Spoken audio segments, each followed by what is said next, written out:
നമസ്കാരം. എഡിറ്റേഴ്സ് അവറിലേക്ക് സ്വാഗതം. പ്രധാന വാർത്തകൾ. Flexi extension cord. Flexi Electronics and Home Appliances. Flexi. Life easy. Kadakampally ഭൂമി തട്ടിപ്പ് കേസിൽ മുഖ്യമന്ത്രിയുടെ മുൻ ഗൺമാൻ സലിം രാജ് അറസ്റ്റിൽ. CBI പിടികൂടിയത് ഉദ്യോഗസ്ഥരടക്കം 10 പേരെ. പ്രതികൾ 3 ദിവസത്തെ CBI കസ്റ്റഡിയിൽ. സലിം രാജിന് പിന്നിൽ പ്രബലരുണ്ടെന്ന് പരാതിക്കാരൻ നാസർ. നിയമത്തിന്റെ വഴിക്കെന്ന് രമേശ് ചെന്നിത്തല. വിഴിഞ്ഞം പദ്ധതിക്കുള്ള സർവകക്ഷി യോഗത്തിൽ സമവായമില്ല. അദാനിക്ക് കരാർ കൊടുത്ത് മുന്നോട്ടു പോകുമെന്ന് മുഖ്യമന്ത്രി. കുളച്ചൽ തുറമുഖത്തിന്റെ പഠനം പൂർത്തിയായി എന്ന് കേരളത്തെ ഓർമ്മിപ്പിച്ച നിതിൻ ഗഡ്കരി. സമ്പൂർണ്ണ ട്രോളിംഗ് നിരോധനത്തിൽ നിന്ന് പരമ്പരാഗത തൊഴിലാളികളെ ഒഴിവാക്കി കേന്ദ്രം. പാമോലിൻ കേസിലെ വിവാദ പരാമർശത്തിന് മന്ത്രിസഭായോഗത്തിൽ ചീഫ് സെക്രട്ടറിക്ക് വിമർശനം. പ്രസ്താവന അനുചിതമായെന്ന് രമേശ് ചെന്നിത്തല. ജിജിയെ തള്ളിയ TH മുസ്തഫയെ ശരിവെച്ച മുഖ്യമന്ത്രി. ഗെയിൽ ഭൂമി ഏറ്റെടുപ്പിൽ ചീഫ് സെക്രട്ടറിയെ തള്ളി കുഞ്ഞാലിക്കുട്ടി. അരുവിക്കരയിൽ VS ഇല്ലാത്ത കൺവെൻഷനോടെ LDFന്റെ പ്രചാരണത്തിന് ഔദ്യോഗിക തുടക്കം. VSും പിണറായിയും പ്രചാരണത്തിനെത്തുമെന്ന് കോടിയേരി. കെ ദാസ് PC ജോർജിന്റെ സ്ഥാനാർത്ഥി. നിയമസഭാ സമ്മേളനം മാറ്റിയേക്കും. മാഗി നൂഡിൽസ് ദില്ലി സർക്കാർ 15 ദിവസത്തേക്ക് നിരോധിച്ചു. നിലവിലെ സ്റ്റോക്കുകൾ പിൻവലിക്കാൻ നിർദ്ദേശം. എല്ലാ സംസ്ഥാനങ്ങളും സാമ്പിൾ പരിശോധിക്കണം. പരസ്യത്തിലെ താരങ്ങൾക്ക് പിഴ. വിശദമായി. കടകംപള്ളി ഭൂമി ഇടപാട് കേസിൽ മുഖ്യമന്ത്രി ഉമ്മൻചാണ്ടിയുടെ ഗൺമാനായിരുന്ന സലിം രാജിനെ CBI അറസ്റ്റ് ചെയ്തു. കേസിൽ സലിം രാജിന്റെ ബന്ധുക്കളും റവന്യൂ ഉദ്യോഗസ്ഥരുമടക്കം 7 പേർ CBIയുടെ പിടിയിലായി. കളമശ്ശേരി ഭൂമി ഇടപാട് കേസിൽ 3 റവന്യൂ ഉദ്യോഗസ്ഥരെയും അറസ്റ്റ് ചെയ്തിട്ടുണ്ട്. ഇരു കേസുകളിലുമായി അറസ്റ്റിലായ 10 പ്രതികളെയും ചോദ്യം ചെയ്യാൻ 3 ദിവസത്തേക്ക് CBI കസ്റ്റഡിയിൽ കോടതി വിട്ടുകൊടുത്തു. കടകംപള്ളി ഭൂമി ഇടപാട് കേസിൽ മുഖ്യമന്ത്രി ഉമ്മൻചാണ്ടിയുടെ ഗൺമാനായിരുന്ന സലീം രാജ് ഉൾപ്പെടെ 7 പേരെയാണ് CBI തിരുവനന്തപുരം യൂണിറ്റ് അറസ്റ്റ് ചെയ്തത്. സലീം രാജിനെതിരെ ഗൂഢാലോചന കുറ്റവും തെളിവ് നശിപ്പിക്കലും CBI ചുമത്തിയിട്ടുണ്ട്. മുഖ്യമന്ത്രിയുടെ ഗൺമാൻ എന്ന നിലയിൽ സലീം രാജ് ഭൂമി തട്ടിപ്പിന് ഗൂഢാലോചന നടത്തുകയും ഉന്നത സ്വാധീനം ഉപയോഗിച്ച് വ്യാജരേഖകൾ ചമയ്ക്കുകയും ചെയ്തതായി CBI കണ്ടെത്തി. സലീം രാജിന്റെ ബന്ധുക്കളായ അബ്ദുൽ അഷ്റഫ്, അബ്ദുൽ മജീദ്, നിസാർ അഹമ്മദ്, SM സലീം എന്നിവരും അറസ്റ്റിലായിട്ടുണ്ട്. കൂടാതെ കടകംപള്ളി ഭൂമി ഇടപാട് സമയത്ത് അഡീഷണൽ തഹസീൽദാരായിരുന്ന വിദ്യോദയകുമാറിനെയും CBI അറസ്റ്റ് ചെയ്തു. ഭൂമി ഇടപാടിൽ ഇടനിലക്കാരനായിരുന്ന ജയറാമാണ് അറസ്റ്റിലായ മറ്റൊരാൾ. പ്രതികളെ കസ്റ്റഡിയിൽ ചോദ്യം ചെയ്യേണ്ടതുണ്ടെന്ന CBIയുടെ ആവശ്യം അംഗീകരിച്ച കോടതി 3 ദിവസത്തേക്ക് 7 പ്രതികളെയും കസ്റ്റഡിയിൽ വിട്ടുകൊടുത്തു. കളമശ്ശേരി ഭൂമി ഇടപാട് കേസിൽ തൃക്കാക്കര വില്ലേജ് ഓഫീസറായിരുന്ന Sabu, assistant village officer Murad, കളക്ടറേറ്റിലെ ക്ലാർക്ക് ഗീവർഗീസ് എന്നിവരെയും CBI കൊച്ചി യൂണിറ്റ് അറസ്റ്റ് ചെയ്തു. സാബുവും മുറാദും ചേർന്ന് വ്യാജരേഖ ചമയ്ക്കുകയും തെറ്റായ റിപ്പോർട്ട് തയ്യാറാക്കുകയും ചെയ്തു. ഗീവർഗീസ് ഈ റിപ്പോർട്ട് തുടർ നടപടികൾക്കായി അയക്കുകയായിരുന്നു. 3 പ്രതികളെയും വെള്ളിയാഴ്ച വരെ CBI കസ്റ്റഡിയിൽ എറണാകുളം CJM കോടതി വിട്ടുകൊടുത്തു. കടകംപള്ളി ഭൂമി ഇടപാട് കേസിൽ അറസ്റ്റിലായ സലീം രാജിനെ വൈകാതെ CBI കളമശ്ശേരി കേസിലും പ്രതി ചേർത്തേക്കും. ഇരു കേസുകളിലും കൂടുതൽ ഉന്നതരുടെ പങ്ക് ഉടൻ പുറത്തുവരുമെന്നാണ് CBI ഉദ്യോഗസ്ഥർ നൽകുന്ന സൂചന. കേരള ഹൈക്കോടതി ഉത്തരവിനെ തുടർന്നായിരുന്നു കടകംപള്ളി കളമശ്ശേരി ഭൂമി ഇടപാട് കേസിൽ CBI അന്വേഷണം തുടങ്ങിയത്. കൊച്ചി, തിരുവനന്തപുരം CBI യൂണിറ്റുകൾക്കാണ് അന്വേഷണത്തിന്റെ സംയുക്ത ചുമതല. റിപ്പോർട്ടർ, തിരുവനന്തപുരം, കൊച്ചി. ഈ വിഷയത്തിൽ പരാതിക്കാരനായ Nasar, VS Sunilkumar, Rajmohan Unnithan, K Surendran, PC George, advocate Jayashankar എന്നിവരാണ് വിവിധ സ്റ്റുഡിയോകളിലും ടെലിഫോൺ ലൈനിലും. ആദ്യം നാസർ, തൃപ്തികരമായ നിലയിലാണോ CBI കേസ് പോയിക്കൊണ്ടിരിക്കുന്നത്? CBI അതിലുള്ള പരൽ മീനുകളെ പിടിച്ചു എന്നാണ് എനിക്ക് മനസ്സിലാവുന്നത്. ഇനിയുള്ള ബാക്കിയുള്ള വമ്പൻ സ്രാവുകളെ പിടിക്കാൻ തീർച്ചയായിട്ടും ഇവരുടെ ഈ കസ്റ്റഡിയിലുള്ള സമയത്തുള്ള മൊഴികളും മറ്റു കാര്യങ്ങളും ഉപകാരപ്പെടും. CBI എത്തേണ്ടടുത്ത് എത്തും എന്നാണ് ഞാൻ പ്രതീക്ഷിക്കുന്നത്. CBI പരൽമീനുകളെ പിടിച്ചു എന്ന് പറയുമ്പോൾ താഴെത്തട്ടിലുള്ള ആളുകൾ, സലീം രാജൊന്നും അതിൻ്റെ ഒരു തലപ്പത്തുള്ള ആളുകളല്ല, അതിൻ്റെ മേളിൽ വേറെ ആളുകളുണ്ടെന്നാണ് എൻ്റെ അനുഭവം, എൻ്റെ കയ്യിലുള്ള അല്ലെങ്കിൽ എനിക്ക് കിട്ടിയ വിവരങ്ങളും രേഖകളൊക്കെ മനസ്സിലാക്കുന്നത്. പക്ഷേ രാജ്മോഹൻ ഉണ്ണിത്താൻ പരൽമീനുകളെ മാത്രമേ പിടിച്ചിട്ടുള്ളൂ എന്ന നിലപാടിലാണ് ഇപ്പോൾ പരാതിക്കാരനായ നാസർ. ഇവിടെ ആ പരൽമീനിൻ്റെ മുകളിലുള്ള തിമിംഗലം ഉമ്മൻചാണ്ടിയാണ്.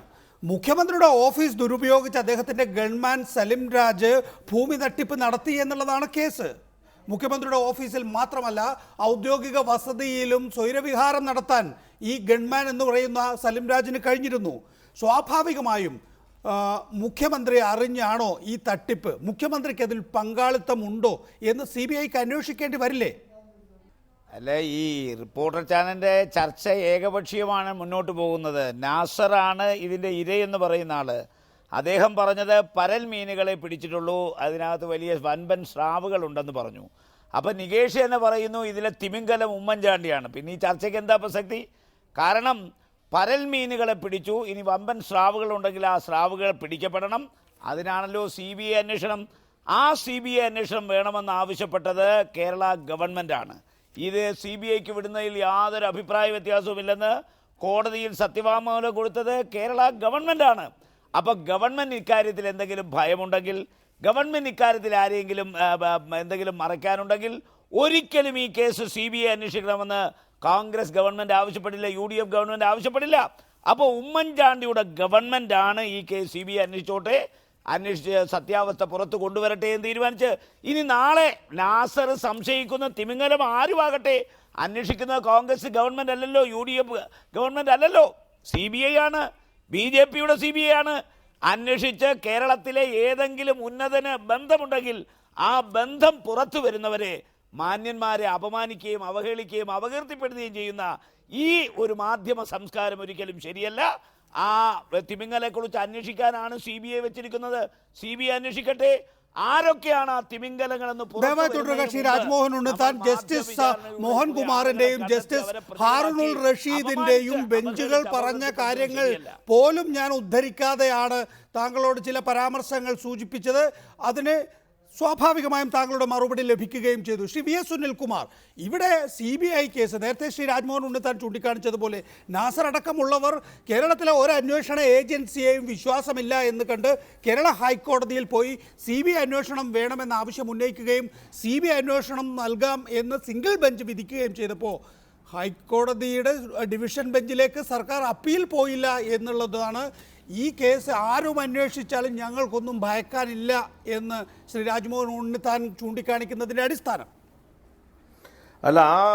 പിന്നെ പറഞ്ഞ കാര്യത്തിനകത്ത് യാതൊരു അടിസ്ഥാനമില്ലെന്ന്, ആ വീമ്പിളക്കലിന് യാതൊരു അടിത്തറയില്ലെന്ന് മനസ്സിലായല്ലോ.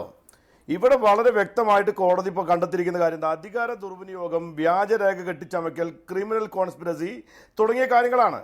ഇവിടെ അധികാരമുള്ള ആൾക്കാരെ ആരെ അറസ്റ്റ് ചെയ്തിരിക്കും? ഗവൺമെൻറ് ആയിരിക്കുന്ന ആൾക്കുള്ള അധികാരത്തിൻ്റെ പരിധി നമുക്ക് എല്ലാവർക്കും അറിയാലോ. ഗവൺമെൻറ് മാത്രമുള്ള അധികാരമല്ല, ഗവൺമെൻറ് പ്രവർത്തിച്ചിരുന്ന അദ്ദേഹത്തിൻ്റെ ഓഫീസ് എന്ന് പറയുന്നത് മുഖ്യമന്ത്രിയുടെ ഓഫീസാണ്. ആ ഓഫീസ് കേന്ദ്രീകരിച്ചുകൊണ്ട് അദ്ദേഹം നടത്തിയിട്ടുള്ള ഈ ഭൂമി തട്ടിപ്പ് കേസിൽ നടത്തിയിട്ടുള്ള വളരെ വ്യക്തമായിട്ട് ഇടപെടലിലൂടെയാണ് തണ്ടപ്പേർ രജിസ്റ്റർ ഉൾപ്പെടെ വ്യാജമായി ചമയ്ക്കാൻ വേണ്ടി കഴിഞ്ഞത്.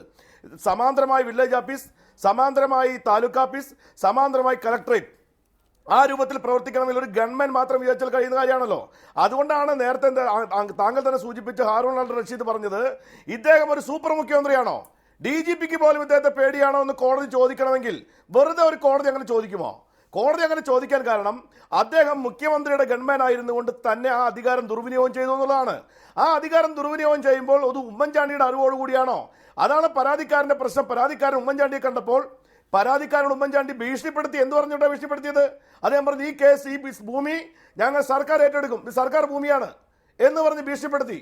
അപ്പോൾ ഒരു പരാതിക്കാരൻ വരുമ്പോൾ ആ പരാതിക്കാരൻ്റെ പരാതി അന്വേഷിച്ച് സത്യം കണ്ടെത്താൻ വേണ്ടി ശ്രമിക്കുന്നതിന് പകരം ആരെ പറ്റിയാണോ പരാതി പറഞ്ഞത് അവർക്ക് വേണ്ടി ഉമ്മൻചാണ്ടി സംസാരിച്ചു എന്നുള്ളതാണല്ലോ നാസർ ഉൾപ്പെടെയുള്ള ആളുകളുടെ പരാതി. അതിൻ്റെ അടിസ്ഥാനത്തിൽ നിങ്ങൾക്കറിയാം, റവന്യൂ സെക്രട്ടറിയും അതുപോലെ തന്നെ വിജിലൻസിൻ്റെ DYSP വിജയനും കൂടെ ചേർന്നുകൊണ്ട് കോടതിയുടെ നിരീക്ഷണത്തിൽ കൊണ്ടുവന്ന റിപ്പോർട്ടിൻ്റെ കൂടി പശ്ചാത്തലത്തിലാണ് ഈ രീതിയിലേക്ക് അറസ്റ്റിലേക്കും അന്വേഷണം ഇങ്ങനെ നീണ്ടുപോവുകയും ചെയ്തിരിക്കുന്നത്. ഇത് വളരെ വ്യക്തമാണ്. ഇതിലെ തിമ്മിങ്കലങ്ങളെ അന്വേഷിക്കലാണ് ഇപ്പോൾ CBIയുടെ അടുത്ത ചുമതല. ഇപ്പോൾ അവരെ പിടിച്ചിരിക്കുന്നു, പ്രധാനപ്പെട്ട ആളുകളെ പിടിച്ചിരിക്കുന്നു. ചോദ്യം ചെയ്യലിലൂടെ പല കാര്യങ്ങളും വെളിപ്പെടുത്തുമ്പോൾ അത് തിമ്മിങ്കലം ഉമ്മൻചാണ്ടിയാണോ എന്ന് ഞാൻ പ്രവചിക്കുന്നില്ല, ഉമ്മൻചാണ്ടി അല്ല എന്ന് പ്രവചിക്കാൻ എനിക്ക് കഴിയില്ല. അതാണ് പ്രശ്നം. ദയവായി തുടരുക. ശ്രീ K സുരേന്ദ്രൻ, ഒരു ക്രിമിനൽ കേസിലെ പ്രതിയുടെ ടെലിഫോൺ രേഖ ഹാജരാക്കണം എന്ന് കോടതി ആവശ്യപ്പെട്ടപ്പോൾ അഡ്വക്കേറ്റ് ദണ്ഡപാണി, അഡ്വക്കേറ്റ് ജനറൽ, വിധി പകർപ്പ് പോലും ഇല്ലാതെ അപ്പീൽ സമർപ്പിക്കുകയും മഞ്ജുള ചെന്നൂർ അനുവദിക്കുകയും ഒക്കെ ചെയ്തു. സലിം കുമാറിൻ്റെ ഭാര്യ ലാൻഡ് റവന്യൂ കമ്മീഷണറേറ്റിൽ പോസ്റ്റ് ചെയ്യപ്പെട്ടു എന്നും അങ്ങനെയാണ് ഈ പറയുന്ന ഗൂഢാലോചന സലിം കുമാർ നടത്തുകയും പാവപ്പെട്ടവരുടെ ഭൂമി പിടിച്ചെടുത്തത് എന്നുമാണ് ഇപ്പോൾ ഹർജിക്കാരൻ്റെ ആരോപണം. ആ നിലയിലാണ് ഇപ്പോൾ കേസെടുത്തിരിക്കുന്നത്. ഇവിടെ ഭരണ സ്വാധീനം അല്ലെങ്കിൽ ദുരുപയോഗം അതുണ്ടായി എന്ന് സ്ഥാപിക്കപ്പെടുന്ന നിലയിലാണോ കേസ് മുന്നോട്ട് പോകുന്നത്?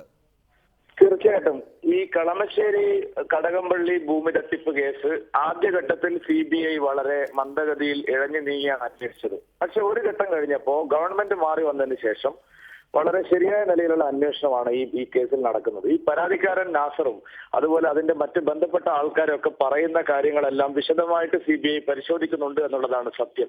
ഈ കേസിൽ നികേഷ്, മുഖ്യമന്ത്രിയുടെ ഓഫീസും റവന്യൂ മന്ത്രിയുടെ ഓഫീസും വളരെ കൃത്യമായിട്ട് ഇടപെട്ടിട്ടുണ്ട്. മാത്രമല്ല, പ്രമുഖരായിട്ടുള്ള പല ആളുകളെ കുറിച്ചും വിവരം CBIക്ക് ലഭിച്ചിട്ടുണ്ട് എന്നാണ് ഞാൻ മനസ്സിലാക്കുന്നത്. അടൂർ പ്രകാശിനും സംസ്ഥാന മുഖ്യമന്ത്രി ഉമ്മൻചാണ്ടിക്കും ഈ കേസിൽ നിന്ന് അത്ര എളുപ്പത്തിൽ തടിയൂരാൻ കഴിയും എന്നുള്ള കാര്യത്തിൽ ആർക്കും ഒരു സംശയം വേണ്ട. അത്ര എളുപ്പത്തിൽ ദയവായി തുടരുക ശ്രീ കെ സുരേന്ദ്രൻ. ശ്രീ നാസർ, ഇവിടെ രാഷ്ട്രീയ വിരോധം കൊണ്ടാണ് സുനിൽകുമാറും കെ സുരേന്ദ്രനും ഒക്കെ തന്നെയും മുഖ്യമന്ത്രിയുടെയും റവന്യൂ മന്ത്രിയുടെയും തലയിൽ കയറുന്നതെന്ന് നമുക്കറിയാം. പക്ഷെ താങ്കൾ പരാതിക്കാരനാണ്. താങ്കൾക്ക് റവന്യൂ മന്ത്രിയോടും മുഖ്യമന്ത്രിയോടും ആ നിലയിൽ വിദ്വേഷമുണ്ടോ? അല്ലെങ്കിൽ അവർ ഏതെങ്കിലും തരത്തിൽ സലിംകുമാറിനെയോ ഈ പറയുന്ന 13 പ്രതികളിൽ ആരെങ്കിലുമൊക്കെ സഹായിച്ചു എന്ന് തോന്നലുണ്ടോ? തീർച്ചയായും. കാരണം എനിക്ക് പൂർണ്ണ വിശ്വാസമുണ്ട് സലീം രാജിന് ഇതുപോലെ ഒരു സമാന്തരമായ താലൂക്ക് ഓഫീസും വില്ലേജ് ഓഫീസും കളക്ട്രേറ്റൊന്നും ഉണ്ടാക്കി ഇതുപോലെ രേഖകൾ, വ്യാജ റിപ്പോർട്ടുകളും രേഖകളും ചമയ്ക്കാൻ പറ്റില്ല എന്ന് എനിക്ക് പൂർണ്ണമായിട്ടുള്ള ഉറപ്പുണ്ട്. അസിസ്റ്റൻറ്റ് ലാൻഡ് റവന്യൂ കമ്മീഷണറാണ് TO സൂരജ് സാർ. അദ്ദേഹം ഇപ്പോൾ സസ്പെൻഷനിലാണ്. അദ്ദേഹത്തെ വരെ ഇവരുടെ ലൈനിലാണ് കൊണ്ടുവന്നിരുന്നത്. അപ്പോൾ അത് ഒരു IAS ഉദ്യോഗസ്ഥനാണ്, അത് മുഖ്യമന്ത്രിയുടെ കീഴിലുള്ള ആളാണ്. അതെങ്ങനെയാണ് ആ റൂട്ട് പോകുന്നതെന്ന് ഈ കേസ് ചാനൽ കാണുന്നവർക്കും വാർത്ത വായിക്കുന്നവർക്കും എല്ലാവർക്കും മനസ്സിലാവും.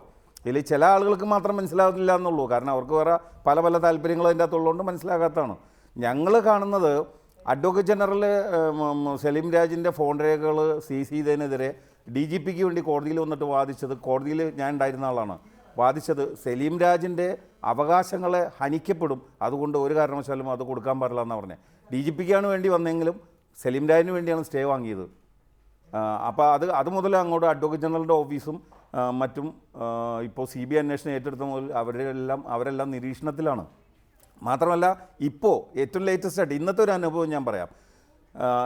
ജസ്റ്റിസ് AV രാമകൃഷ്ണപിള്ള ഞങ്ങളുടെ ഭൂമിയുടെ തണ്ടപ്പേരും പോക്കുവരവും റദ്ദ് ചെയ്ത് അസാധുവാക്കി. എന്നിട്ട് ഞങ്ങൾക്ക് കരമടച്ചു കൊടുക്കാൻ അഡീഷണൽ തഹസിൽദാർക്കും വില്ലേജ് ഓഫീസർക്കും ഇതുവരെ കരമടക്കാൻ പറ്റില്ല. ഇല്ല. ഇന്നലെയാണ് ഓർഡർ കിട്ടിയത്. ഇന്ന് ഞങ്ങൾ ഈ ഉത്തരവുമായിട്ട് അഡീഷണൽ തഹസിൽദാരുടെ അടുത്തും വില്ലേജ് ഓഫീസറുടെ അടുത്തും ചെന്നപ്പോൾ അവർ ഉരുണ്ട് കളിക്കുകയാണ്. അവർക്ക് മേളിൽ നിന്ന് പ്രഷറുണ്ട്. അപ്പോൾ അതുകൊണ്ട് എപ്പോഴാണ് നിങ്ങൾ ഏറ്റവും ഒടുവിൽ കരമടച്ചത്? ഞങ്ങൾ 2012, 2013 അത് കഴിഞ്ഞതിന് ശേഷം ഇത്രയധികമായിട്ട് പോലും കരമടക്കാൻ അനുവദിച്ചില്ല. ഞങ്ങൾക്ക് ആദ്യം ഹൈക്കോടതിയിൽ നിന്ന് സ്റ്റേ കിട്ടി. ആ സ്റ്റേ കിട്ടിയപ്പോൾ ഞങ്ങൾ കരമടക്കാൻ കൊടുത്തപ്പോൾ ഉടനെ തന്നെ അത് അഡ്വക്കേറ്റ് ജനറലിന് നിയമോപദേശത്തിൽ പോയി. അഡ്വക്കേറ്റ് ജനറലല്ല, DGP, ഡിസ്ട്രിക്ട് ഗവൺമെൻറ് പ്ലീഡർക്ക്. ശരി. ശ്രീ PC ജോർജ്, കേസ് ഇങ്ങനെയൊക്കെ ആയിട്ടും ഏതാണ്ട് നേരെ തിരിഞ്ഞു വന്നു. ഇവർ, അതായത് നാസർ അടക്കമുള്ള പരാതിക്കാർ തൻ്റെ ഭൂമി തട്ടിയെടുത്തു എന്നുള്ള ആക്ഷേപവുമായി വന്ന സലിം രാജ് യഥാർത്ഥത്തിൽ കുറ്റവാളിയാണ് എന്ന് കണ്ടെത്തുന്ന നിലയിലേക്ക് കാര്യങ്ങൾ നീങ്ങിയിട്ടും ഈ 45, നിങ്ങൾ എത്ര 45 കുടുംബങ്ങളാണോ ഉള്ളത്? അല്ല, ശരി. കളമശ്ശേരിയിലെ കുടുംബങ്ങൾക്ക് ഇതുവരെ നികുതി അടക്കാൻ കഴിഞ്ഞില്ല എന്നും മാത്രമല്ല ഓരോ കാര്യത്തിനും അഡ്വക്കേറ്റ് ജനറലിൻ്റെ ആഫീസിൽ വിളിച്ചു ചോദിക്കണമെന്ന നിലയിലാണ് ഇപ്പോൾ കാര്യങ്ങൾ മുന്നോട്ട് പോകുന്നത്. അതെ,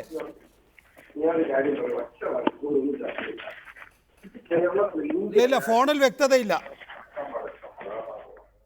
ശ്രീ PC ജോർജ്, ഇല്ല, കേൾക്കുന്നില്ല. ശ്രീ രാജ്മോഹൻ ഉണ്ണിത്താൻ, റവന്യൂ വകുപ്പിൽ ഇദ്ദേഹത്തിൻ്റെ ഭാര്യയ്ക്ക് ജോലി എവിടെയാണോ കൃത്രിമരേഖ ചമക്കാൻ കഴിയുന്നത് അവിടെ ഉണ്ടാക്കി കൊടുക്കുന്നു. ഒരു ഫോൺ രേഖ ചോദിക്കുമ്പോൾ അഡ്വക്കേറ്റ് ജനറൽ ഓടിപ്പാഞ്ഞെത്തുന്നു കോടതിയിൽ, എന്നിട്ട് അത് നിഷേധിക്കപ്പെടുന്നു. ആ സമയത്ത് ചീഫ് ജസ്റ്റിസിൻ്റെ നിലപാട് പോലും ചോദ്യം ചെയ്യപ്പെട്ടിരുന്നു, അല്ലെങ്കിൽ ചീഫ് ജസ്റ്റിസ് സ്വീകരിച്ച നടപടികൾ പോലും ചോദ്യപ്പെട്ടിരുന്നു. പിന്നെ അങ്ങോട്ടുള്ള ഒരുപാട് കാര്യങ്ങൾ പരാതിക്കാർക്ക് പറയാനുണ്ട്. ഇവിടെ ഒരു സലിം രാജ് ഇങ്ങനെ, ഒരു ജിക്കുമോൻ അങ്ങനെ, ഒരു ജോപ്പൻ ഇങ്ങനെ, ഒരു സോളാർ കേസ് ഇങ്ങനെ, ഒരു ബാർഗോഴ ഇങ്ങനെ, എന്താണ് ഇങ്ങനെ? നികേഷേ, ഒരു ഗവൺമെൻറ്റിനെതിരെ ആരോപണങ്ങൾ ഉയർന്നു വരുന്നത് സ്വാഭാവികമാണ്. ആ ആരോപണങ്ങൾ എന്താണെന്ന് കണ്ടുപിടിക്കാൻ അന്വേഷണം ഏർപ്പെടുത്തുന്ന ഒരു ഗവൺമെൻറ്റാണിത്. ഇപ്പോൾ സോളാർ കേസ് വന്നു. സോളാർ കേസിനകത്ത് നിയമസഭയ്ക്കകത്തും പുറത്തും ഉന്നയിച്ച ആരോപണങ്ങളെക്കുറിച്ച് അന്വേഷിക്കാൻ ഒരു ജുഡീഷ്യൽ കമ്മീഷനെ വെച്ചു. ഇപ്പോൾ ബാർ കേസ് വന്നു, അത് അന്വേഷിക്കാൻ വിജിലൻസിനെ ഏർപ്പെടുത്തി. നമ്മളിവിടെ അന്വേഷണങ്ങളെ ഭയപ്പെടുന്ന ഒരു ഗവൺമെൻറ് അല്ല ഇവിടെ ഉള്ളത്. ശ്രീ പിണറായി വിജയനെതിരെ ഒരു CBI അന്വേഷണം വേണമെന്ന് ആവശ്യപ്പെട്ടപ്പോൾ അതിശക്തമായി അതിനെ എതിർത്തവരല്ലേ മാർസിസ്റ്റുകാർ? ഗവൺമെന്റ് പോലും എതിർത്തില്ലേ? അന്വേഷണം വേണ്ടെന്ന് പറഞ്ഞില്ലേ? ഇവിടെ ഇപ്പോൾ ഇളമരും കരീമിനെതിരെ അന്വേഷണം നടത്തണമെന്ന് ശ്രീ അച്യുതാനന്ദൻ ആവശ്യപ്പെട്ടു. ഒരു അന്വേഷണവും പറ്റില്ല. അതല്ലേ മാർക്സിസ്റ്റ് പാർട്ടിയുടെ നിലപാട്? ഞങ്ങൾക്കെതിരെ, ഞങ്ങളുടെ മുഖ്യമന്ത്രിക്കെതിരെ ആയാലും, ഞങ്ങളുടെ ഗവൺമെന്റിനെതിരെ ആയാലും, ഞങ്ങളുടെ മന്ത്രിമാർക്കെതിരെ ആയാലും ഒരു അഴിമതി ആരോപണം ഉന്നയിച്ചാൽ ആ ആരോപണത്തെക്കുറിച്ച് അന്വേഷിച്ച് സത്യാവസ്ഥ പുറത്തു കൊണ്ടുവരാൻ ഞങ്ങൾക്കൊരു മടിയും ഉണ്ടായിട്ടില്ല. പറയട്ടെ, ഇവിടെ അനാവശ്യമായിട്ടാണ് മുഖ്യമന്ത്രിയെ ഈ കേസിൽ വലിച്ചഴക്കുന്നത്. നമുക്കറിയാം, കോടതിയിൽ പോയപ്പോൾ അഡ്വക്കേറ്റ് ജനറൽ പോയത് എന്തിനു വേണ്ടിയിട്ടാണ്?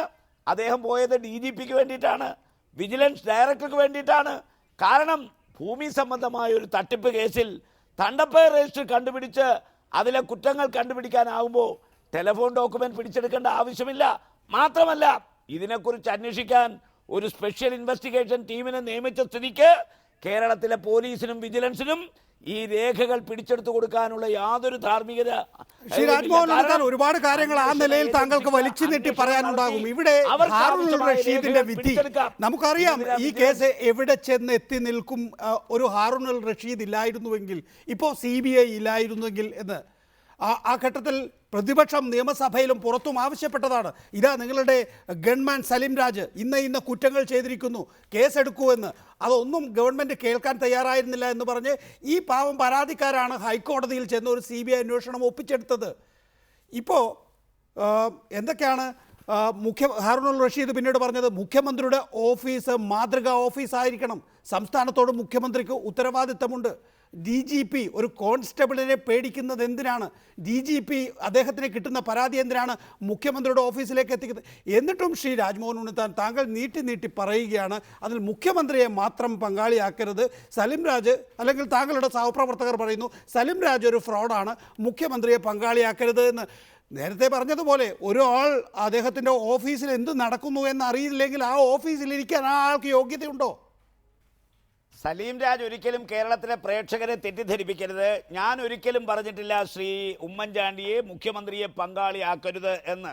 കാരണം ഇതിലെ നാസർ പറഞ്ഞത് ഞാൻ ആവർത്തിച്ച് പറഞ്ഞല്ലോ. ഞാൻ എന്താ പറഞ്ഞത്? ഇവിടെ വിജിലൻസ് അന്വേഷണം അല്ല ഇപ്പം നടക്കുന്നത്, CBI അന്വേഷണമാണ്. അപ്പോൾ CBI അദ്ദേഹം പറഞ്ഞു പരൽമീനുകളെ പിടിച്ചു, ഇനി ഇതിനകത്ത് സ്രാവുകളുണ്ട്, ആ സ്രാവുകൾ ആരായാലും അവർ പിടിക്കപ്പെടണം. അതിനാണല്ലോ CBI, അതിനാണല്ലോ അന്വേഷണം. ആ അന്വേഷണത്തിലൂടെ CBI, BJPയുടെ ഗവൺമെന്റ് നിയമിച്ചിരിക്കുന്ന CBI, ആ CBI ഈ സ്രാവുകളെ കണ്ടുപിടിക്കുന്നവരെ, ആ സ്രാവുകൾ ആരാണെന്ന് അവർ വെളിപ്പെടുത്തുന്നവരെ നമ്മൾ സ്വയം സ്രാവുകൾ എന്ന് CBI പറയുമ്പോൾ അതിലെന്താണ് അവർ ഉദ്ദേശിക്കുന്നതെന്ന് സംബന്ധിച്ച് നിരവധി തവണ അവരുമായി ഇന്ററാക്ഷന് വിധേയമായ താങ്കൾക്കറിയാമല്ലോ. തീർച്ചയായിട്ടും സർക്കാരിൽ തന്നെ, ഇപ്പോൾ മുഖ്യമന്ത്രിയെ വിടുക, സർക്കാരിൽ തന്നെ വിവിധ തട്ടുകളിൽ ആളുകളുണ്ട്. അതാണ് നേരത്തെ താങ്കൾ പറഞ്ഞത്, ഒരു സംശയം പറഞ്ഞത് TS സൂരജ്.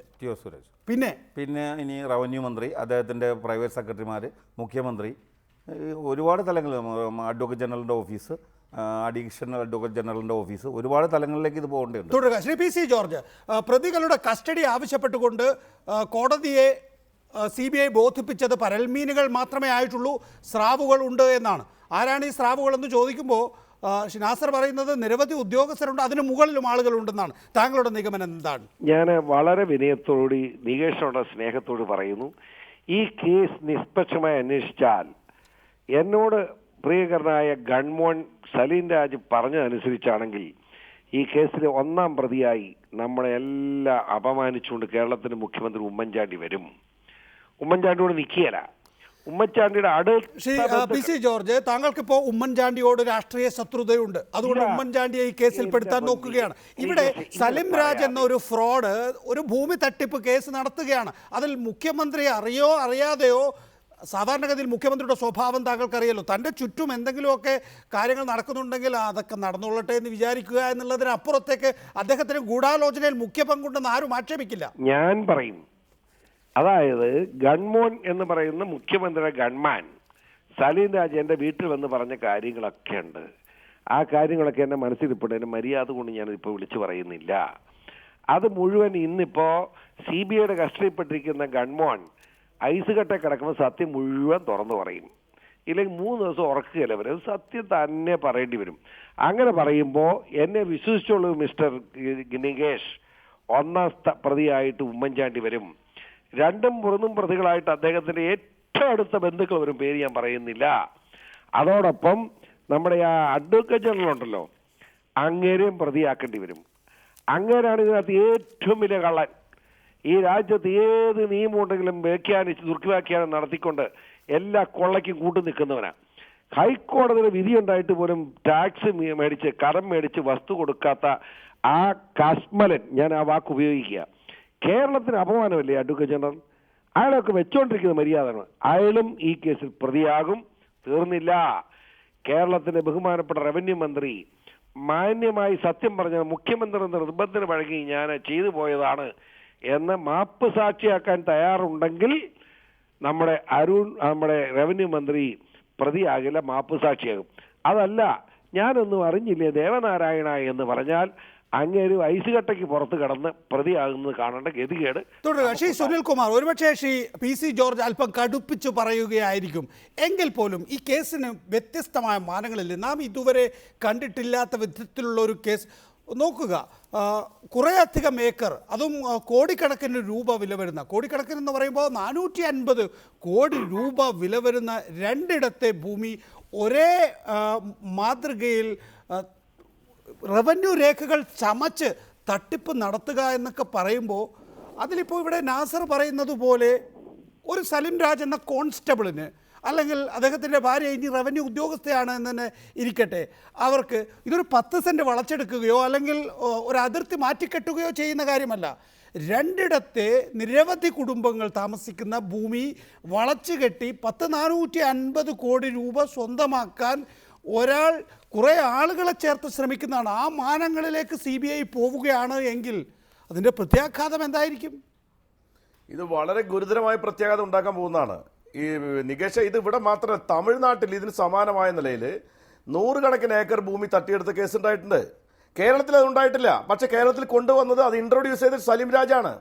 ഇത് നേരത്തെ പറഞ്ഞ സലിം രാജ് മാത്രം വിചാരിച്ച് നടക്കുന്ന കാര്യമല്ല. സമാന്തരമായി തണ്ടപ്പേർ രജിസ്റ്ററൊക്കെ പൂർണ്ണമായിട്ട് മാറ്റുക എന്നൊക്കെ പറഞ്ഞാൽ ഒരു ആൾ വിചാരിച്ച് നടക്കുന്ന കാര്യമല്ല. അങ്ങനെ ഇത് മാത്രമല്ല, അത് കണ്ടുപിടിക്കാതിരിക്കാൻ വേണ്ടി അഡ്വക്കേറ്റ് ജനറൽ ഓഫീസും DGPയുടെ ഓഫീസ് ഉൾപ്പെടെ സ്വാധീനിക്കണമെങ്കിൽ വെറുമൊരു ഗവൺമെന്റ് കഴിയുന്ന കാര്യമല്ല. അതാണ് ഇവിടെ ഇതിന്റെ പിന്നിൽ പ്രവർത്തിച്ചിരിക്കുന്ന വമ്പന്മാരായിട്ടുള്ള അധികാര കേന്ദ്രം. അതാണ് അധികാര ദുർവിനിയോഗം നടന്നിരിക്കുന്നു. അധികാര ദുർവിനിയോഗം എങ്ങനെ ഒരു ഗവൺമെന്റ് നടത്താൻ കഴിയും? ആ ഗവൺമെന്റ് ഒരിക്കലും അധികാര ദുർവിനിയോഗം നടത്താൻ കഴിയില്ല. അധികാര ദുർവിനിയോഗം നടത്തിയിരിക്കുന്നത് അധികാര കേന്ദ്രങ്ങളിൽ ഇരിക്കുന്ന ആൾക്കാരാണ്. ഗവൺമെന്റിനെ സംബന്ധിച്ച് അദ്ദേഹത്തിന്റെ അധികാര കേന്ദ്രം എവിടെയായിരുന്നു? ഉമ്മൻചാണ്ടിയുടെ ഓഫീസായിരുന്നു. അതുകൊണ്ടാണ് അദ്ദേഹത്തിന്റെ ഓഫീസിനെ പറ്റിയും അദ്ദേഹത്തെ പറ്റിയും ഹാറൂൺ അൽ റഷീദ് പറയാൻ കാരണമായത്. അതുകൊണ്ടാണ് അദ്ദേഹത്തിന് മുമ്പിൽ വന്ന രേഖകളാണ്. ഭൂമി അദ്ദേഹത്തിന്റെ ഫോൺ രേഖ പിടിച്ചെടുക്കാൻ വേണ്ടി കോടതി പറഞ്ഞപ്പോൾ നിങ്ങളിവിടെ ചർച്ച ചെയ്തല്ലോ. എന്തിനു വേണ്ടിയിട്ടാണ് DGPക്ക് വേണ്ടി അഡ്വക്കേറ്റ് ജനറലോട് ഹാജരാവാൻ കാരണം എന്താ? ഈ പറയുന്ന സലിം രാജിന്റെ ഫോൺ രേഖ പിടിച്ചെടുത്താൽ ഈ രാജ്യത്ത് ആകാശം ഇടിഞ്ഞു വീഴോ? ഒരു ക്രിമിനൽ കേസ് പ്രതിയായിരിക്കുന്ന ഒരാളുടെ ഫോൺ രേഖ പിടിച്ചെടുക്കുന്നത് ആദ്യത്തെ കാര്യമാണോ? അന്നൊന്നും ഇല്ലാത്ത വിധത്തിൽ ഒരു ക്രിമിനൽ കേസിലെ പ്രതിയുടെ ഫോൺ രേഖ പിടിച്ചെടുത്താൽ പ്രശ്നം ഉണ്ടാകുന്നത് എന്തുകൊണ്ടാ? ഉമ്മൻചാണ്ടിക്ക് ഫോൺ ഉണ്ടായിരുന്നല്ലോ, നമുക്കറിയാലോ. ഉമ്മൻചാണ്ടിയുടെ ഫോണിന് പകരം അത് ഉപയോഗിച്ചത് ആരുടെ ഫോണുകളൊക്കെയാ? ജിക്കുമോൻ, ജോപ്പൻ, സലിം രാജിന്റെ ഫോണുകളല്ലേ? അപ്പൊ ഉമ്മൻചാണ്ടിയുടെ കൂടി ഫോണാണ് പിന്നെ സലിം രാജ് ഉപയോഗിച്ചിരുന്ന ഫോൺ. ആ ഫോൺ രേഖ പിടിച്ചെടുക്കാതിരിക്കാൻ വേണ്ടി എന്തിനു വേണ്ടിയിട്ടാണ് നിഗൂഢമായ താല്പര്യം വെച്ചുകൊണ്ട് ഗവൺമെന്റ് അഡ്വക്കേറ്റ് ജനറൽ തന്നെ ഹാജരായിക്കൊണ്ട് തടസ്സപ്പെടുത്താൻ തയ്യാറായത്? എന്തുകൊണ്ടാ? അന്ന് ചീഫ് ജസ്റ്റിസ് അതിന് പിന്നെ കൂട്ടുനിൽക്കാൻ ചെയ്തില്ലേ? എല്ലാം അന്ന് ചർച്ച ചെയ്ത കാര്യങ്ങളല്ലേ? അപ്പൊ അത്രയും വലിയ അധികാര കേന്ദ്രം ആരാണ്? സലിം രാജ് എന്ന് പറയുന്ന ഒരു വ്യക്തി മാത്രമാണോ? ആ വ്യക്തി എങ്ങനെ വന്നു? സലിം രാജ് മാത്രമല്ല, പിന്നെ റവന്യൂ മന്ത്രിയുടെ ഓഫീസിലേക്ക് സലിം രാജിന്റെ ഭാര്യയെ അവിടെ അപ്പോയിന്റ്മെന്റ് നടത്തണമെങ്കിൽ മന്ത്രി തലത്തിൽ തീരുമാനിക്കാതെ അങ്ങനെ ഒരാൾ വെക്കാൻ പറ്റുമോ? രാഷ്ട്രീയ തീരുമാനമില്ലാതെ. ഇതിനൊക്കെ മറുപടി നൽകേണ്ടത് താങ്കളാണ്. നേരത്തെ ചൂണ്ടിക്കാണിച്ചതുപോലെ തണ്ടപ്പേര് പൂർണ്ണമായും മാറ്റുക, തമിഴ്നാട് മോഡൽ ഭൂമി തട്ടിപ്പ് ഇവിടെ ഇൻട്രൊഡ്യൂസ് ചെയ്യുക, അത് ഒരു തട്ടിപ്പ്. രണ്ടാമത്തെ തട്ടിപ്പോ ഒരു സോളാർ പ്രൊജക്റ്റ്, ആ പ്രൊജക്റ്റ് തന്നെ തട്ടിയെടുത്ത് ഒരു വ്യാജ ഒന്ന് സംഘടിപ്പിച്ച് നൽകുക, അല്ലെങ്കിൽ വ്യാജ ഒന്നിന് അംഗീകാരം നൽകി അതിന് പ്രൊമോട്ട് ചെയ്യുക മുഖ്യമന്ത്രി. മൂന്നാമത്തേത് ബാറ്, ഒരു ഏർപ്പാടുണ്ടാക്കി വെച്ച് കഴിഞ്ഞതിന് ശേഷം ഇന്ന മന്ത്രിക്ക് ഇത്ര കൊടുക്കൂ, ഇന്ന മന്ത്രിക്ക് ഇത്ര കൊടുക്കൂ എന്നൊക്കെ പറയുക. താങ്കൾ AK ആൻ്റണിയുടെ കാലത്തും K കരുണാകരൻ്റെ കാലത്തും ഒക്കെ രാഷ്ട്രീയ പ്രവർത്തനം നടത്തിയ പാരമ്പര്യമുള്ള നേതാവല്ലേ ശ്രീ രാജ്മോഹൻ ഉണ്ണിത്താൻ. എന്തുകൊണ്ട് ഇത്ര കാര്യങ്ങൾ വഷളായി? കേരളത്തിലെ കേൾവിക്കാരായ പ്രേക്ഷകർക്ക് ഓരോരുത്തർ ചാനൽ വന്നിരുന്ന് ഓരോന്ന് പറയുമ്പോൾ അവർക്ക് ചിരി വരികയാണ്. കേരളത്തിലെ മുഖ്യമന്ത്രി ഉമ്മൻചാണ്ടിയുടെ ഒരു രോമത്തിൽ CBI അന്വേഷണം പൂർത്തിയായാൽ തൊടാൻ പോകുന്നില്ല. കാരണം മുഖ്യമന്ത്രി ഉമ്മൻചാണ്ടിയെ തൊടാൻ ഒരു തെളിവും CBIക്ക് കിട്ടാൻ പോകുന്നില്ല. ചുമ്മാതെ ചാനൽ വന്നിരുന്ന് മുഖ്യമന്ത്രിയെ തെറിവിളിക്കാവുന്നല്ലാതെ, തെറിവിളിച്ച് സ്വയം ആശ്വസിക്കാവുന്നല്ലാതെ, മുഖ്യമന്ത്രി ഈ കേസിൽ പ്രതിയായില്ലെങ്കിൽ ഞാൻ എൻ്റെ പൊതുപ്രവർത്തനം എന്നേക്കുമായി അവസാനിപ്പിക്കാമെന്ന് ഒരു പ്രതിജ്ഞ എടുക്കാൻ ഈ ചർച്ചയിൽ പങ്കെടുക്കുന്ന ആർക്കെങ്കിലും തയ്യാറുണ്ടോ? ഉണ്ടെങ്കിൽ ഞാൻ വെല്ലുവിളിക്കുകയാണ്. ശരി, തിരിച്ചൊരു പ്രതിജ്ഞ ശ്രീ രാജ്മോഹൻ ഉണ്ണിത്താൻ, താങ്കളാണല്ലോ അത് ഇനീഷ്യേറ്റ് ചെയ്തത്. മുഖ്യമന്ത്രിക്ക് എതിരെ കേസ് എടുക്കുകയാണ് എങ്കിൽ, മുഖ്യമന്ത്രി ഈ കേസിൽ പ്രതിയാവുകയാണെങ്കിൽ രാജ്മോഹൻ ഉണ്ണിത്താൻ രാഷ്ട്രീയ പ്രവർത്തനം അവസാനിക്കും. രക്ഷിക്കുവോ? രാജ്മോഹനെ അങ്ങ് ഉണ്ണിത്താൻ മുഖ്യമന്ത്രി കേസായി കഴിഞ്ഞാൽ നാട് രക്ഷിക്കാൻ ഞാൻ എന്താ പറഞ്ഞത്? ഞാൻ വളരെ വ്യക്തമായി പറഞ്ഞു നികേഷേ, ഞാൻ വ്യക്തമായി പറഞ്ഞു, ഇവിടെ CBI ആണ് ഈ കേസ് അന്വേഷിക്കുന്നത്. ഈ കേസിൽ CBI അന്വേഷിച്ച് ഏത് സ്രാവുണ്ടെങ്കിലും തിമിംഗലമുണ്ടെങ്കിലും അവരെ കയ്യാമം വെക്കണമെന്ന് പറഞ്ഞ ആളാ ഞാൻ. അല്ലാതെ ഞാൻ ആരെയും വെല്ലുവിളിച്ചില്ല. ഐസ് കട്ടെ കിടത്തുമെന്ന് പറഞ്ഞില്ല, അകത്ത് കിടക്കുമെന്ന് പറഞ്ഞില്ല, ഈ മാപ്പസാക്ഷിയാക്കുമെന്ന് പറഞ്ഞില്ല. ഞാൻ വളരെ കറക്റ്റായിട്ടാണ് പറഞ്ഞത്. ഈ കേസിൽ CBI ആണ് അന്വേഷിക്കുന്നത്. ഉമ്മൻചാണ്ടിക്ക് ബന്ധമുണ്ടെങ്കിൽ ഉമ്മൻചാണ്ടി പ്രതിയാകട്ടെ, കുറ്റവാളികൾ ശിക്ഷിക്കപ്പെടണം. വിചാരണയിലൂടെ ഉമ്മൻചാണ്ടിയെ പ്രതിയാക്കിയിട്ട് അപമാനിച്ച് അവഹേളിച്ച് അപകീർത്തിപ്പെടുത്തി ആ പ്രവണത അംഗീകരിക്കില്ല. പി.സി. ജോർജ്, എന്തായാലും ഉമ്മൻചാണ്ടിയുടെ രോമത്തിൽ തൊടാൻ CBI തയ്യാറാകില്ല എന്ന് ശ്രീ രാജ്മോഹൻ ഉണ്ണിത്താന് ഉള്ളിൽ തോന്നുന്നുണ്ട്. അദാനി പോലുള്ള പൊതുവിഷയങ്ങളിലുള്ള യോജിപ്പ് കൊണ്ടായിരിക്കാമോ അത്? ഉണ്ണിത്താൻ സത്യം തുറന്നു പറഞ്ഞില്ല. ഇപ്പോ ഉണ്ണിത്താൻ പറഞ്ഞില്ലേ ഉമ്മൻചാണ്ടി കുറ്റക്കാരനെ ശിക്ഷിക്കട്ടെ എന്ന് പറഞ്ഞല്ലോ. ശിക്ഷിക്കും, ഒരു സംശയം വേണ്ട. നികേഷോട് ഞാൻ പറയുന്നു, ഐസ് കെട്ട കിടക്കുമ്പോൾ സ്വാഭാവികമായി ഗൺമാൻ എന്ന് പറയുന്നത് ഗൺമോൻ സത്യം തുറന്നു പറയാൻ നിർബന്ധിതമാകും. എന്നോട് പറഞ്ഞ കാര്യങ്ങൾ മുഴുവൻ സത്യസന്ധമായി അവിടെ പറയുമ്പോൾ ഒന്നാം പ്രതിയായിട്ട് ഉമ്മൻചാണ്ടി വരും. ഉമ്മൻചാണ്ടിയോടൊപ്പം അദ്ദേഹത്തിന് ഏറ്റവും അടുത്ത ബന്ധുക്കൾ വരും, പേര് പറയാനേ എന്നോട് ചോദിക്കരുത്. അതോടൊപ്പം നമ്മുടെ ഈ അഡ്വക്കേറ്റ് ജനറലില്ലേ, അയാളെയും പ്രതിയാക്കണമെന്ന് തന്നെ ഇപ്പം ഞാൻ പരാതി കൊടുക്കുന്നുണ്ട്. അഡ്വക്കേറ്റ് ജനറലാണ് ഇതിനകത്ത് ഏറ്റവും വലിയ കൊള്ളക്കാരൻ. ഉമ്മൻചാണ്ടിക്ക് എന്ത് വൃത്തി വേണം ഉമ്മൻചാണ്ടിക്ക് വേണ്ടി ചെയ്യുന്ന വൃത്തികെട്ട ഒരു വക്കീൽ അയാളെ ഇതിനകത്ത് പ്രതിയാക്കണം. അതോടൊപ്പം നമ്മുടെ DGP ഉണ്ടല്ലോ സ്വാമി, അയാളെ ഇതിനകത്ത് പ്രതിയാക്കണം. അയക്ക് കൊണ്ടുപോയി നമ്മുടെ ഈ ജനങ്ങൾ മുഴുവൻ കൂടി ശത്രുക്കളെല്ലാം നിരത്തി വെടിവെക്കുകയാണ് ശ്രീ പി.സി. ജോർജ്. താങ്കൾ കേസിൽ നിന്ന് പറയണ്ടേ? പക്ഷേ ആ DGP ഏറ്റവും വൃത്തികെട്ടവനല്ലേ? അല്ല, അത് പോട്ടെ, അത് വേറെ വിഷയമാണ്. ശ്രീ കെ സുരേന്ദ്രൻ, അത് നിങ്ങൾ തമ്മിലുള്ള കേസ് നല്ല വക്കീലിനെ വെക്കുക ശ്രീ പി.സി. ജോർജ്. ശ്രീ കെ സുരേന്ദ്രൻ, ഇവിടെ മുഖ്യമന്ത്രിയുടെ രോമത്തിൽ തൊടില്ല എന്ന് രാജ്മോഹൻ ഉണ്ണിത്താൻ ആത്മവിശ്വാസം നൽകുന്ന ഘടകം എന്താണ്? അറിയില്ല, രാജ്മോഹൻ ഉണ്ണിത്താന് മാത്രമേ മുഖ്യമന്ത്രിയുടെ രോമം എവിടെയാണെന്നൊക്കെ അറിയുള്ളൂ. ഞാൻ പറയാം, ഈ കേസ് യഥാർത്ഥത്തിൽ മുഖ്യമന്ത്രി ആദ്യം CBIക്ക് ഇപ്പോൾ കിട്ടിയിരിക്കുന്ന വിവരങ്ങൾ ഞാൻ മനസ്സിലാക്കുന്നത് ശരിയാണെങ്കിൽ, അതായത് ആദ്യ മുഖ്യമന്ത്രിയായില്ല ആന്റണി മാറി 1 കൊല്ലം, ആ 1 കൊല്ലത്ത് തന്നെ ആ കാലത്ത് തന്നെ തുടങ്ങിയ ഒരു കേസാണിത്. പിന്നീടാണ് ഇത് വളർന്ന് ഇദ്ദേഹം പ്രതിപക്ഷ നേതാവായിരുന്ന കാലത്തും നിങ്ങൾക്ക് നാസറിനോട് ചോദിച്ചാൽ അറിയാം, ഇയാളുണ്ടല്ലോ ഈ സലിം രാജ്, ഈ ഉമ്മൻചാണ്ടി പ്രതിപക്ഷ നേതാവായിരുന്ന കാലത്തും ഈ തട്ടിപ്പ് നടത്തിയിട്ടുണ്ട്. ഇതിലൊരു പ്രധാനപ്പെട്ട സംഗതി എന്ന് പറഞ്ഞാൽ ഇവർ മാത്രമല്ല, ഇപ്പൊ കടകംപള്ളിയുടെ ഭൂമിയുടെ കേസിൽ വരുമ്പോൾ വർക്കല കഹാർ, അദ്ദേഹത്തിന്റെ ഭാര്യയുടെ മാതാവിന്റെ ഒരുപാട് കോൺഗ്രസ് നേതാക്കള് എല്ലാം ഉൾപ്പെട്ടിട്ടുള്ള വർഷങ്ങളായിട്ട് തുടരുന്ന ഒരുപക്ഷെ കേരളത്തിൽ ഇതുവരെ സംഭവിച്ചിട്ടില്ലാത്ത ഒരു ഭൂമി തട്ടിപ്പ് കേസാണിത്. എന്റെ ഒരു ഉറച്ച വിശ്വാസം ഈ കേസ് പൂർണ്ണമായിട്ടും CBIക്ക് തെളിയിക്കാൻ കഴിയുമെന്നാണ്. കാരണം ഇപ്പോ ടെലിഫോൺ രേഖകളൊക്കെ ഹൈക്കോടതിയിൽ അവർക്ക് തടഞ്ഞു വെക്കാൻ കഴിയും, പക്ഷെ CBIക്ക് അതിനേക്കാൾ സുപ്രധാനമായിട്ടുള്ള പല വിവരങ്ങളും ലഭിച്ചിട്ടുണ്ട്. ഇത് സലിം രാജ് മാത്രം ഉൾപ്പെട്ട ഒരു കേസ്. റവന്യൂ വകുപ്പിലെ ഉന്നത ഉദ്യോഗസ്ഥന്മാര്, മുഖ്യമന്ത്രിയുടെ ഓഫീസിൽ, അതുപോലെ തന്നെ നേരിട്ട് അടൂർ പ്രകാശിനൊക്കെ ഉത്തരം പറയേണ്ട കുറെ അധികം സംഭവങ്ങൾ ഈ കേസിലുണ്ട്. അതുകൊണ്ട് രാജ്മോഹൻ ഉണ്ണിത്താൻ കൂലിക്ക് പ്രസംഗിക്കുന്ന ആളാണ്. കാരണം ഒരാൾ പോയല്ലോ സിദ്ദിഖ്, ഇവർ രണ്ടുപേരാണ് ഉമ്മൻചാണ്ടിയുടെ രോമം എന്ന് പറഞ്ഞ് നടക്കുന്നത്. അപ്പൊ അവർ ഞാൻ മറുപടി പറയുന്നില്ല, പക്ഷെ സത്യം ഇവിടെ തെളിയുമെന്നുള്ള കാര്യം എനിക്ക് നല്ല വിശ്വാസം. നേരത്തെ ശ്രീ കെ സുരേന്ദ്രൻ തന്നെ പറഞ്ഞു CBI അന്വേഷണം ആദ്യം മന്ദഗതിയിലായിരുന്നു എന്ന്. ഇപ്പോൾ ശരിയായി എന്ന നിലയിലായിരിക്കും പറയുന്നത്. ആ നിലയിൽ നിങ്ങൾക്ക് സംശയം തോന്നുന്നുണ്ടോ CBI ഏതെങ്കിലും വിധത്തിൽ ഈ കേസ് മുക്കാനിടയുണ്ടെന്ന്? എനിക്കൊരു ഇൻഫർമേഷൻ കിട്ടിയായിരുന്നു. അതായത് ഉന്നതരായിട്ടുള്ള ആളുകളെ ഒഴിവാക്കാൻ വേണ്ടി ഡൽഹിയിൽ ഒരു 15 കോടി രൂപയോളം ഇതിനുവേണ്ടി മുടക്കിയിട്ടുണ്ട് എന്നുള്ളൊരു കൃത്യമായിട്ടുള്ള ഒരു വിവരം ലഭിച്ചായിരുന്നു.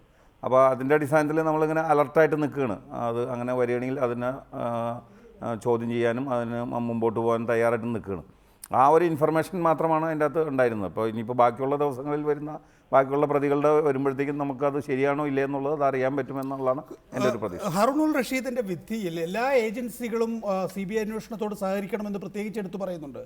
വിജിലൻസ്, അതുപോലെ തന്നെ റവന്യൂ തുടങ്ങിയ വകുപ്പുകൾ അടക്കം അന്വേഷണത്തോട് അങ്ങനെ എല്ലാ വകുപ്പുകളും കൃത്യമായി സഹകരിക്കുന്നുണ്ടോ? രേഖകളെങ്കിലും ഏറ്റവും കുറഞ്ഞത്. ഇപ്പോൾ സുരേന്ദ്രൻ പറയുന്നത് ടെലിഫോൺ രേഖ ചോദിച്ചപ്പോൾ അന്ന് ഹൈക്കോടതിയിൽ പാഞ്ഞ് ചെന്ന് അത് നിഷേധിക്കാൻ സംസ്ഥാന സർക്കാരിന് കഴിഞ്ഞു എങ്കിൽ പോലും CBIക്ക് അത് പെട്ടെന്ന് കിട്ടുമെന്നാണ്. ടെലിഫോൺ രേഖകളെ സംബന്ധിച്ച് ഹൈക്കോടതിയിൽ ഒരു ഉത്തരവുണ്ടായിരുന്നു. ആ രേഖകൾ സൂക്ഷിച്ച് വെക്കണമെന്ന് പറഞ്ഞ് ഞങ്ങൾ കൊടുത്ത ഒരു പെറ്റീഷൻ്റെ പുറത്ത് അങ്ങനെ ഒരു പെറ്റീഷൻ കൊടുത്ത് അതങ്ങനെ ഒരു ഓർഡർ പാസ്സാക്കി അത് സ്പെഷ്യൽ മെസ്സഞ്ചർ മുഖേന എല്ലാ മറ്റേ മൊബൈൽ ദാതാക്കൾക്കും കൊടുത്തെങ്കിൽ പോലും CBI അപേക്ഷ കൊടുത്തപ്പോൾ ഈ പറഞ്ഞവരെല്ലാവരും പറഞ്ഞു ഞങ്ങൾക്ക് തരാൻ പറ്റില്ല, ഞങ്ങൾ 2014 മുതലുള്ള തരാം എന്നൊക്കെ പറഞ്ഞായിട്ട് മറ്റേ ചീഫ് ജുഡീഷ്യൽ മജിസ്ട്രേറ്റ് കോടതിയിൽ അവർ CBI പെറ്റീഷൻ ഫയൽ ചെയ്യുകയും ഞങ്ങൾക്ക് ഹൈക്കോടതിയിൽ മറ്റേ എയർടെൽ ഭാരതി ഒക്കെ ഫയൽ ചെയ്തിട്ട് കോപ്പിയൊക്കെ തരികയൊക്കെ ചെയ്തായിരുന്നു. അപ്പോൾ നമ്മൾ മനസ്സിലാക്കുന്നതെന്ന് വെച്ചാൽ അത് അവരെ സ്വാധീനിച്ചു, കമ്പനിക്കാരെ സ്വാധീനിച്ചു അത് കൊടുക്കാതിരിക്കാൻ വേണ്ടി. കാരണം അത് വന്നാൽ ഈ ഒരു കേസിലൊന്നും നിൽക്കില്ല, ഒരുപാട് കേസിലേക്ക് CBIക്ക് അന്വേഷണത്തിൽ രേഖകൾ കൊടുക്കരുത് എന്ന് മുഖ്യമന്ത്രിയുടെ ഓഫീസ് എന്നല്ല ആര് പറഞ്ഞാലും കമ്പനികൾ ഭയക്കും അത്. കാരണം അവർ രേഖകൾ മറച്ചു പിടിച്ചു എന്നുള്ളതാണ് അവരുടെ മേൽ ആരോപിക്കപ്പെടാൻ സാധ്യതയുള്ള കുറ്റം. ഹൈക്കോടതി കൃത്യമായി ഡയറക്ഷൻ കൊടുത്തു. അതനുസരിച്ച് അത് മൊബൈൽ ദാതാക്കളുടെ വക്കീലന്മാർ കോടതിയിൽ ഹാജരായി ആ ഉത്തരവ് ഏറ്റുവാങ്ങുകയും അത് നടപ്പാക്കുകയും ചെയ്യേണ്ട ഉത്തരവാദിത്വം അവരുടെയാണ്. ശരി, ഈ രണ്ട് കേസും, അതായത് കളമശ്ശേരിയും തിരുവനന്തപുരത്തെ കേസും രണ്ടും ഒന്നിച്ചാണോ പോകുന്നത്? അത് ഒന്നിച്ച് അന്വേഷിക്കാൻ കഴിയുമോ? ഒരു SP-യുടെ അണ്ടറിൽ 2 സ്ഥലത്തായിട്ടാണ് തിരുവനന്തപുരം യൂണിറ്റും കൊച്ചി യൂണിറ്റുമാണ് കടമ്പള്ളി കേസ്. അതാണ് നേരത്തെ ശ്രീ സുനിൽകുമാർ. അങ്ങനെ 2 വിഷയങ്ങളും ഒന്നിച്ച് അന്വേഷിക്കുന്നതിൻ്റെ ഗൗരവം CBI കാട്ടുന്നുണ്ടാകണം. അതുകൊണ്ടാണല്ലോ അറസ്റ്റും കാര്യങ്ങളും ഒക്കെ നടന്നത്. ഭാവി എങ്ങനെയാണ് എന്നെ സംബന്ധിച്ച് താങ്കൾക്ക് എന്തെങ്കിലും ഒരു അനുമാനമുണ്ടോ? ഇത് CBIക്ക് വ്യക്തമായിട്ടുള്ള വിവരങ്ങൾ കിട്ടിയിട്ടുണ്ടെന്നാണ് ഞാൻ മനസ്സിലാക്കുന്നത്. കാരണം ഇത് ഞാൻ പറഞ്ഞല്ലോ നേരത്തെ, ഇതൊരു സാധാരണ തട്ടിപ്പല്ല. സമാനമായി കടകംപള്ളിയിലും മറ്റേ കളമശ്ശേരിയിലും ഒരുപോലെയുള്ള തട്ടിപ്പാണ്. ഇത് വളരെ ആസൂത്രണം നടത്തിയുള്ള തട്ടിപ്പാണ്. ഉന്നതന്മാരായിട്ടുള്ള ആളുകൾ ഇൻവോൾവ് ചെയ്തിരിക്കുന്ന തട്ടിപ്പാണ്. ഇവിടെ രാജ്മോഹൻ ഉണ്ണിത്താൻ പറഞ്ഞ പോലെ ഈ CBIക്കാർ ബാർബർ ഷാപ്പിലൂടെ ആളുകളൊന്നുമല്ല, ഉമ്മൻചാണ്ടിയുടെ മുടിവെട്ടാൻ വരുന്ന ആൾക്കാരൊന്നുമല്ല. അവരാണല്ലോ ഉമ്മൻചാണ്ടിയുടെ രോമം അന്വേഷിക്കേണ്ട ആൾക്കാർ. ഇത് കേസ് അന്വേഷിക്കുന്ന ആൾക്കാരാണ്. അവർ ഉമ്മൻചാണ്ടി രോമൊന്നുമല്ല അന്വേഷിക്കുക, ഉമ്മൻചാണ്ടി ചെയ്ത് തെറ്റുണ്ടോ എന്ന് അന്വേഷിക്കും. ഞങ്ങൾക്കാർക്കും ഉമ്മൻചാണ്ടി അറസ്റ്റ് ചെയ്യുന്നൊന്നും വെച്ച് ഞങ്ങളാരും പ്രവർത്തിക്കുന്നില്ല. തെറ്റ് ചെയ്തിട്ടുണ്ടെങ്കിൽ അദ്ദേഹം വെള്ളം കുടിക്കും, ഉപ്പ് നിന്നും വെള്ളം കുടിക്കും. എന്തിനാ വിഷമിക്കേണ്ട കാര്യം എന്താ? ഇല്ലെങ്കിൽ എന്താ, ഉമ്മൻചാണ്ടി പ്രതിയല്ല എന്ന് പറഞ്ഞാൽ ഞങ്ങൾക്ക് വല്ല കുഴപ്പമുണ്ടോ? ഈ കേസിൽ ഉമ്മൻചാണ്ടിയുടെ ഓഫീസിൽ വളരെ വ്യക്തമായ ബന്ധമുണ്ട്.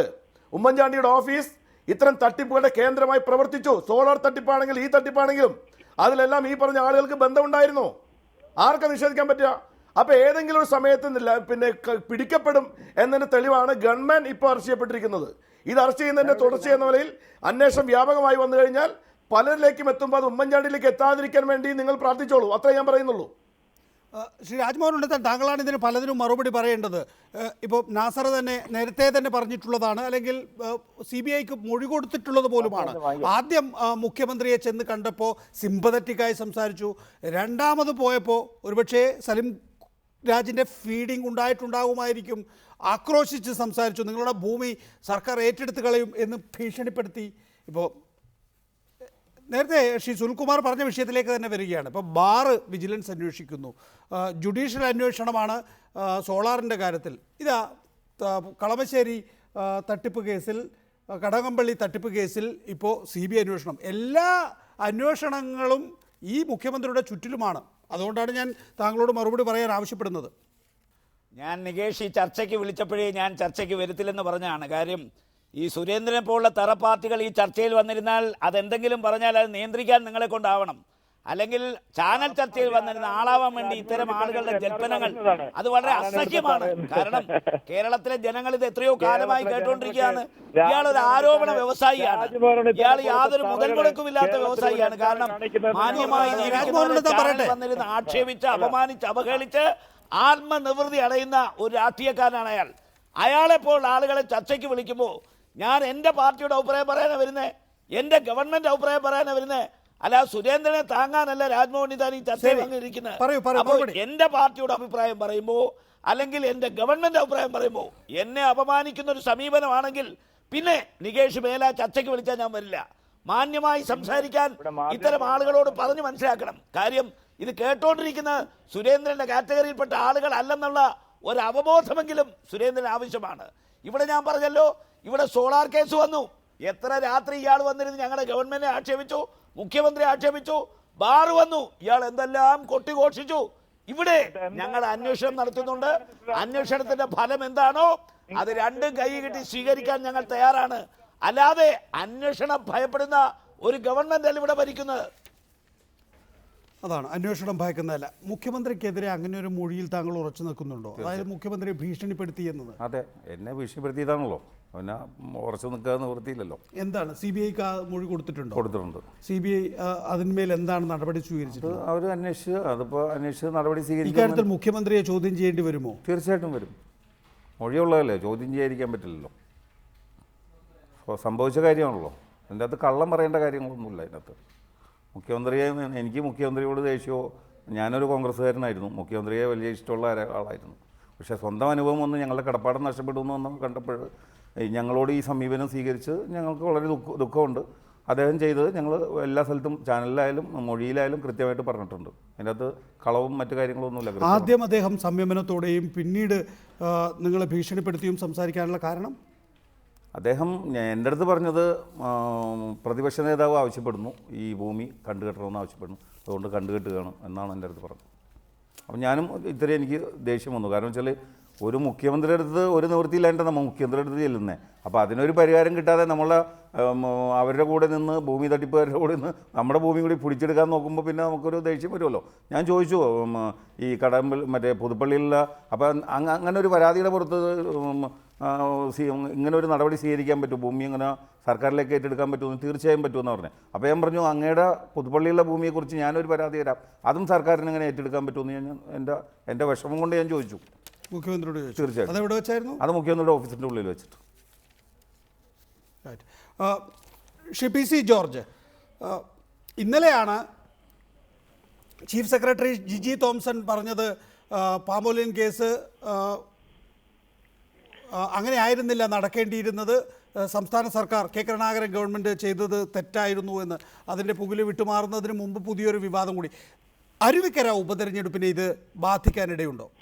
അരുവിക്കര ഉപതെരഞ്ഞെടുപ്പിൽ ഉമ്മൻചാണ്ടിയുടെ സ്ഥാനാർത്ഥി കെട്ടിവെച്ചത് കിട്ടുകയില്ല. കാർത്തികേയൻ്റെ മകൻ ഒരു കൗ ബോഗിയെ കൂടെ നിർത്തിയിരിക്കുക. അവിടെ നിന്ന് രക്ഷപ്പെടില്ല. അത് 4ാം സ്ഥാനത്തേക്ക് ഒരു സംശയം വേണ്ട. ഇവിടെ പ്രശ്നം അതല്ല നികേഷേ. മുഖ്യമന്ത്രിയോടൊപ്പം നിൽക്കുന്ന ആളുകൾ എന്ന് പറയുന്നത് മുഴുവൻ ഇതുപോലെ കൊള്ളക്കാരായി മാറി. എന്തൊരു അപമാനമാണ്. ഞാനിപ്പോൾ നികേഷ് ഇവിടെ പറഞ്ഞതനുസരിച്ച് ഞാൻ ചോദിക്കട്ടെ, ഈ ഗവൺമെൻറ് വന്നതിന് ശേഷം ഇത്രയും മോശമായ ഒരു ഗവൺമെൻറ് ലോകത്തിൻ്റെ ചരിത്രത്തിൽ കേരളത്തിലുണ്ടായിട്ടുണ്ടോ? ആരോട് പറയാൻ കൊള്ളും? ആരോട് പറയും? നിയമത്തിന്റെ വഴിക്കുന്നത് അത് ഉമ്മൻചാണ്ടി PC ജോർജ്, ഞാൻ നേരത്തെ ചോദിച്ച ചോദ്യത്തിലേക്ക് തിരികെ വരട്ടെ. അരുവിക്കര ഉപതെരഞ്ഞെടുപ്പ് നടക്കുകയാണ്. അപ്പോൾ ഇനി ഓരോ ദിവസവും രാഷ്ട്രീയ പ്രാധാന്യമുള്ളതാണ് എല്ലാ മുന്നണികളെ സംബന്ധിച്ചിടത്തോളവും. ഇന്നലെ ജിജി തോംസൺ പൊടുന്നനെ മുഖ്യമന്ത്രി സ്വീകരിച്ച നിലപാടിൽ നിന്ന് വ്യത്യസ്തമായ നിലപാട് സ്വീകരിക്കുന്നു.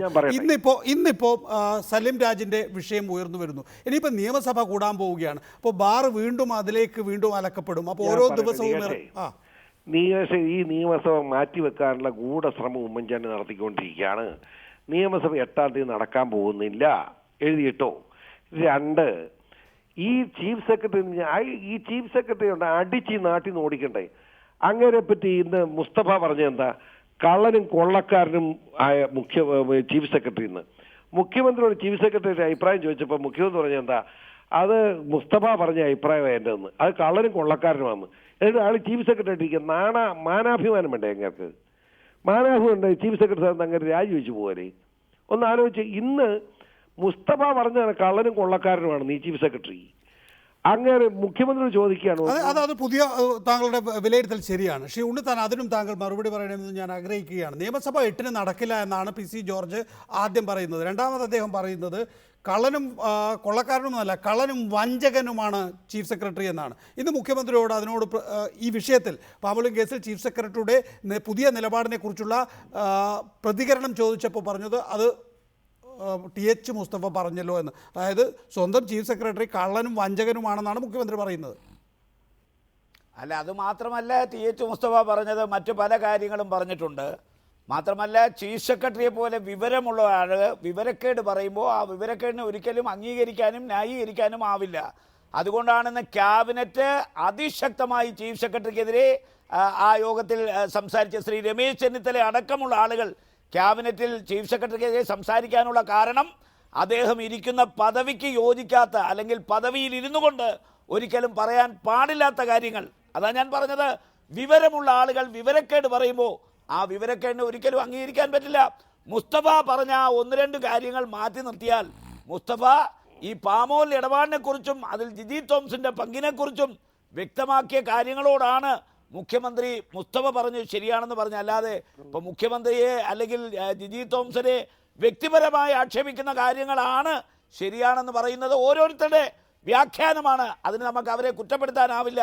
കാരണം അതുകൂടി മുസ്തഫ പറഞ്ഞ സ്ഥിതിക്ക് വേണമെങ്കിൽ അങ്ങനെയും വ്യാഖ്യാനിക്കാം. പക്ഷെ മുഖ്യമന്ത്രി ശ്രീ TH മുസ്തഫയെ എൻഡോഴ്സ് ചെയ്തത് ശ്രീ ജിജി തോംസിന്റെ ഇക്കാര്യത്തിലുള്ള പങ്ക് അദ്ദേഹത്തിന് ഇതിൽ പങ്കില്ലെന്ന് പറഞ്ഞതുകൊണ്ടാണ്. പങ്കെന്ന് പറയുമ്പോൾ ഇനി നാളെ പറയരുത് ഇത് ക്യാബിനറ്റ് എടുത്ത തീരുമാനമാണ്. ക്യാബിനറ്റ് എടുത്ത തീരുമാനത്തെ ആ ക്യാബിനറ്റ് താഴെയുള്ള ഒരാൾക്ക് ചോദ്യം ചെയ്യാൻ എന്താ അവകാശം?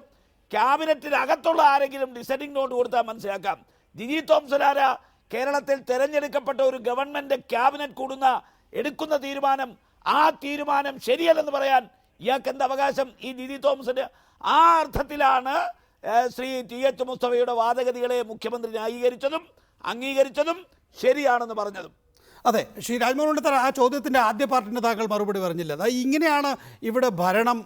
മാത്രമല്ല ഈ വിഷയങ്ങളെല്ലാം ഉയർന്നു വരാനിടയുള്ള നിയമസഭാ സമ്മേളനം തന്നെ മാറ്റിവെച്ച് ഒളിച്ചോടാനാണ് ഉമ്മൻചാണ്ടി സർക്കാർ ശ്രമിക്കുന്നത്.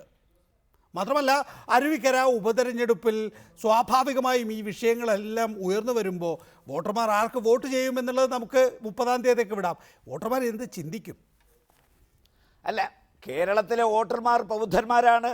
അവർ പത്രം വായിക്കുന്നവരാണ്, അവർ ചാനലുകൾ കാണുന്നവരാണ്. കണ്ടിട്ട് അവർക്ക് നിഷ്പക്ഷമായി ഇതിനെക്കുറിച്ച് വിലയിരുത്താൻ നന്നായിട്ടറിയാം. അതുകൊണ്ടാണല്ലോ പിണറായി വിജയൻ ലോക്സഭാ തെരഞ്ഞെടുപ്പിൽ ഒരൊറ്റ ആൾ പോലും കൈപ്പത്തി ചിഹ്നത്തിൽ ഇന്ത്യൻ പാർലമെന്റിലേക്ക് പോകില്ല എന്ന് വ്യക്തമായി പറഞ്ഞപ്പോൾ ജനങ്ങൾ ഒരാളെ പോലും പിണറായി വിജയൻ പറയുന്ന കേട്ട് പാർലമെന്റിലേക്ക് അയച്ചില്ലല്ലോ. ഞങ്ങൾക്കിപ്പോൾ ഇന്ത്യൻ പാർലമെന്റിൽ കേരളത്തിൽ നിന്ന് ആരുമില്ല. കാരണം പിണറായി വിജയൻ പറഞ്ഞത് ജനങ്ങൾ അംഗീകരിച്ചു, സ്വീകരിച്ചു, ഞങ്ങളെ എതിരെ വോട്ട് ചെയ്തു, ഞങ്ങൾക്ക് ആരുമില്ല. അതുപോലെ അരുവിക്കര തെരഞ്ഞെടുപ്പ് 30-ാം തീയതി വോട്ടെണ്ണി കഴിഞ്ഞ് ഈ പറയുന്ന ആളുകൾ നമുക്ക് വീണ്ടും കാണേണ്ടവരാ, ചാനയിൽ പങ്കെടുക്കേണ്ടവരാ. പിന്നെ കേരളത്തിലെ നിയമസഭാ സമ്മേളനം, ആ സമ്മേളനം കാണാൻ പോകുന്ന പൂരം പറഞ്ഞറിയിക്കേണ്ട മുഖ്യമന്ത്രി ഉമ്മൻചാണ്ടി ആണെങ്കിൽ സമ്മേളനം നടക്കും, അതിനാർക്കും തർക്കം വേണ്ട. മുഖ്യമന്ത്രി ഉമ്മൻചാണ്ടി ആണെങ്കിൽ സമ്മേളനം നടക്കും. ശ്രീ PC ജോർജ്, ഈ ഉമ്മണ്ണിത്താൻ പാവം ഒരു ശുദ്ധരായ മനുഷ്യനാണ്. ഇങ്ങനെ വായിക്കുമ്പോൾ തോന്നുന്നത് കോതയ്ക്ക് പാട്ട്. ഞാൻ അദ്ദേഹത്തെ എതിർക്കുന്നില്ല. അദ്ദേഹം ഒരു പാവം മനുഷ്യൻ. ഇന്ന് വരെ ഒരു നിയമസഭ കാണാൻ കഴിഞ്ഞിട്ടില്ല, ഒരു പഞ്ചായത്ത് മെമ്പറാകാൻ കഴിഞ്ഞിട്ടില്ല. ആ പാവത്തിന് ഇപ്പം കിട്ടിയിരിക്കുന്നതിന് സിനിമയാ. അങ്ങനെ പാവം ജീവിക്കേണ്ടത് എനിക്ക് അങ്ങനെ ഒരു വിരോധമില്ല. ശുദ്ധനാണ് പാവം. ഇതുപോലെ ഈ കോൺഗ്രസിന് വേണ്ടി വാതോരാതെ സംസാരിച്ച് നടന്നിട്ടും ഒരുത്തരും അങ്ങനെ അംഗീകരിക്കുന്നില്ല. അരുവിക്കരയിൽ നിർത്തിയൂല്ല. അരുവിക്കരയിൽ നിർത്തിയൂല്ല. പാവം എവിടെ നിർത്താൻ? അങ്ങേര് നിയമസഭയ്ക്കകത്ത് കയറ്റുകയല്ല. ഉമ്മൻചാണ്ടിക്ക് വേണ്ടി രമേശ് ചെന്നിത്തല ഇങ്ങനെ വാതോരാതെ പ്രസംഗിച്ചുകൊണ്ട് കോൺഗ്രസ്സുകാർ അടിയും മേടിച്ചുകൊണ്ട് തുണിയും പറിച്ചുകൊണ്ട് പാവം നടക്കുക. എനിക്ക് സഹതാപമാണ് സത്യത്തിൽ. ഉണ്ണിത്താനോട് സ്നേഹം എനിക്ക്. He's my close friend. പക്ഷെ ഉണ്ണിത്താൻ, ഞാൻ പറയുന്നു, അങ്ങ് അല്പം കൂടി സത്യസന്ധമായി കാര്യങ്ങളെ കാണണം. അരുവിക്കര നിയമസഭാ തെരഞ്ഞെടുപ്പിൽ അവിടെ ജയിക്കാൻ പോകുന്നത് അഴിമതി നിരോധന സമിതി ACDFന്റെ സ്ഥാനാർത്ഥി. തെരഞ്ഞെടുപ്പ് പ്രചരണം വേണ്ട ശ്രീ PC ജോർജ്. ശ്രീ സുനിൽകുമാർ, ഇതെങ്ങനെയാണ് നിങ്ങൾ മുന്നോട്ട് കൊണ്ടുപോവുക? അല്ല, ഞാനത് പറയാൻ ഉദ്ദേശിക്കും. ഉമ്മൻചാണ്ടി രാജിവെക്കണമെന്ന് ജനങ്ങൾ ആഗ്രഹിക്കുന്ന കാര്യം ഞാൻ പറയുന്നതെന്നുള്ളൂ. ഈ കാര്യത്തിൽ ഉമ്മൻചാണ്ടി മാന്യം മര്യാദയുള്ള ആളുകളെ പറ്റി അങ്ങനെ പറയാൻ പറ്റുള്ളൂ. മാന്യം മര്യാദ ഇതുവരെ കാണിക്കാത്ത ഉമ്മൻചാണ്ടി ഇന്ന് രാജിവെക്കുന്നത് ഞാൻ പറഞ്ഞിട്ട് വല്ല കാര്യമുണ്ടോ? നികേഷ് തന്നെ അറിയാമല്ലോ, എത്രയോ തവണ മാന്യവും മര്യാദയുള്ള ഒരു മുഖ്യമന്ത്രി ആണെങ്കിൽ എത്രയോ തവണ രാജിവെക്കേണ്ട സമയം കഴിഞ്ഞു. ഇപ്പൊ അദ്ദേഹത്തിന് ഗൺമാൻ ഇങ്ങനെ കുടുക്കിൽപ്പെട്ടിരിക്കുന്നു. തീർച്ചയായിട്ടും ഗൺമാൻ കുടുക്കിൽപ്പെട്ടാൽ അതിന്റെ അറ്റത്ത് ആരാണെന്ന് കണ്ടുപിടിക്കേണ്ടി വന്നാൽ അവിടെ ഉമ്മൻചാണ്ടി അടക്കമുള്ള ഉമ്മയുടെ ഓഫീസ്, ഉമ്മൻചാണ്ടി അടക്കമുള്ള ആളുകൾക്ക് കുരുങ്ങേണ്ടി വരും. ഒരു സംശയവും വേണ്ട. ഇത് ശക്തമായി തന്നെ മുന്നോട്ട് കൊണ്ടുപോകും. സമയക്കുറവുകൊണ്ട് ചർച്ച പൂർത്തിയാക്കുന്നു. സുനിൽകുമാർ, രാജ്മോഹൻ ഉണ്ണിത്താൻ, ശ്രീ കെ സുരേന്ദ്രൻ, ശ്രീ നാസർ, ശ്രീ പി സി ജോർജ് ഈ വിഷയത്തിൽ സംസാരിച്ചതിന് ഇടപെട്ടതിന് നന്ദി.